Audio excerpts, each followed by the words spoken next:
wala talaga, wala. Even when I went to Arellano, Pasig, wala talaga. Pero yun ang pinaka-community ko kasi kakabae, kakakaiba.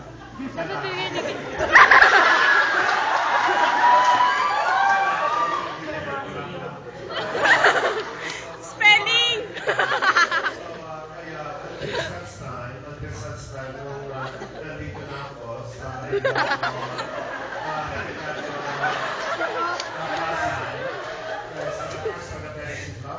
with Bus 2008. Kaya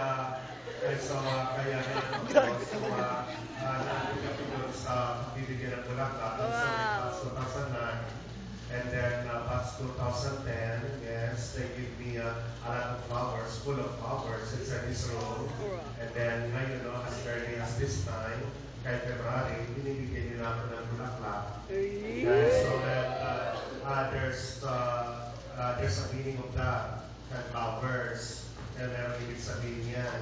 Ano yun? Yes, so kaya, I hope sana yung love na yun is really coming from the heart. So, you know, kung baka sinasabi ninyo na mahal ko ang Bus 2010 o mahal ko kayo na kasi dito sa Arellano, Pasay. Kaya so, with Bus 2011, mahal na mahal ko kayo.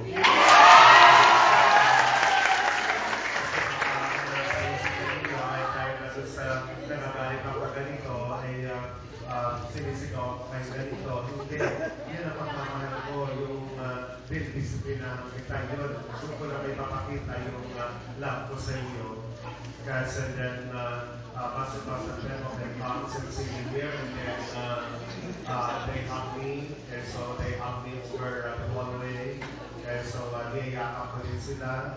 Guys, and then they often kiss me, and then also, they also kiss me.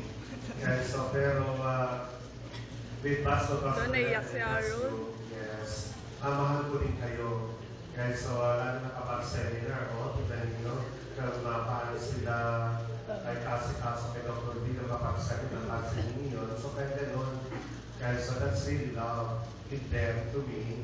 And then, ako nga, naiyangan din ako sa inyo kasi nakikita ninyo na gano'n yung nila. Despite na, guys, nanisigaw ako mga yan, napa-squat, guys, so push up, wala pa yun sa Bus 2011. So, sana hindi mangyayari din yun sa inyo.